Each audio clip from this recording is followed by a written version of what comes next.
going to be hearing about it, or at least various people in Congress are going to be hearing about it tomorrow. We had tremendous information. We've been following him for a long time, and we followed his path for those 3 days.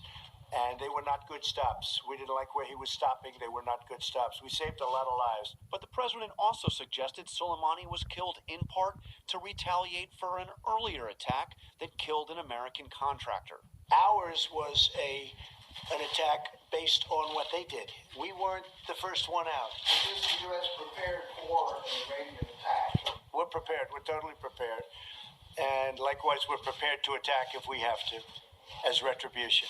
But the president backed off his threat to strike Iranian cultural sites, something his own advisors acknowledged would be considered a war crime.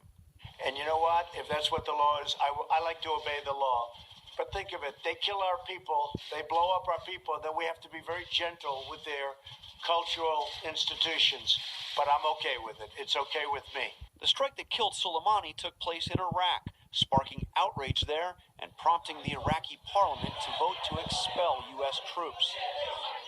Yesterday, the U.S. military sparked confusion by sending the Iraqi government a letter announcing that American troops would be pulling out. The Pentagon insists the letter was a mistake, a draft never meant to be sent out.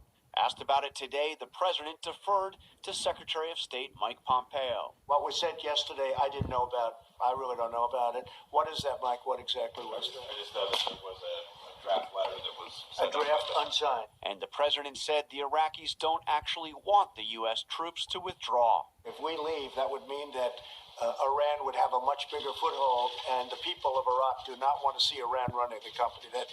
That I can tell you. Of course, at a major concern what would happen in Iraq, but the secondary concern at this point, because of what we have learned just as we came on the air with World News Tonight at 6:30 here, John Carl, as you know, Al-Assad Air Base in western Iraq in Anbar province has been struck at this point by Iran. These are ballistic missiles that came from Iran, and Iranian TV is reporting at this hour tens of missiles were launched at the base. No confirmation from U.S. officials at this point just how many have in fact landed, have struck their targets, and of course you stand by for any word from the White House. And John, as all of